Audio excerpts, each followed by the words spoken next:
The Securitisation Law Review, the Law Reviews. Overview. The UK securitisation market. According to publicly available market data, securitisation of UK-originated assets accounts for a sizable proportion of both European-placed and outstanding issuances, with residential mortgage-backed securities (RMBS) being the most prevalent asset class in both cases. In reality, the UK securitisation market is wider than the market for securitisation of UK-originated assets described above, as it is common for assets originated in other jurisdictions to be securitised using English law-governed structures, as is usually the case for pan-European trade receivables and collateralised loan obligations (CLO) transactions, or for securitisation transactions to have some form of UK nexus, for instance through one or more parties being incorporated in England or bank accounts being held in England.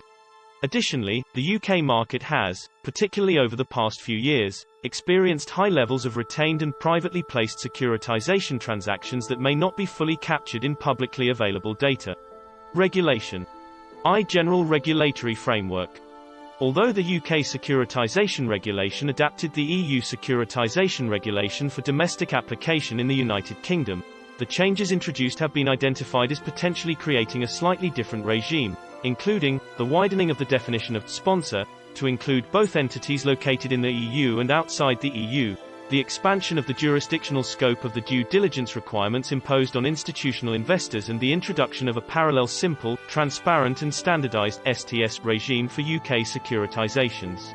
In revolving pools, retention of an interest equivalent to at least 5% of the nominal value of the underlying assets comprising the revolving pool.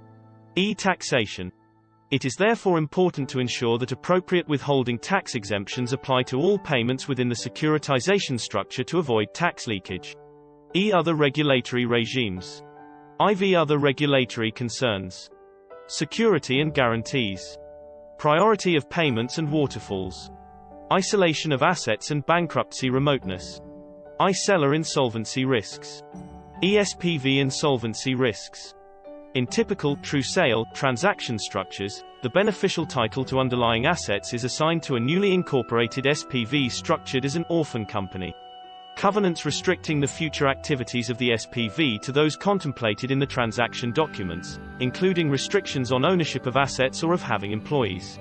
If a transaction is rated, rating agencies tend to analyze isolation of assets and bankruptcy remoteness very closely, as an effective isolation of assets and bankruptcy remoteness may allow for the credit rating of the relevant notes issued, or loans, as applicable, to be higher than the seller's credit rating due to the dissociation of risk from the seller and the limited scope for any creditors to seek recourse against the issuer. Outlook. Footnotes.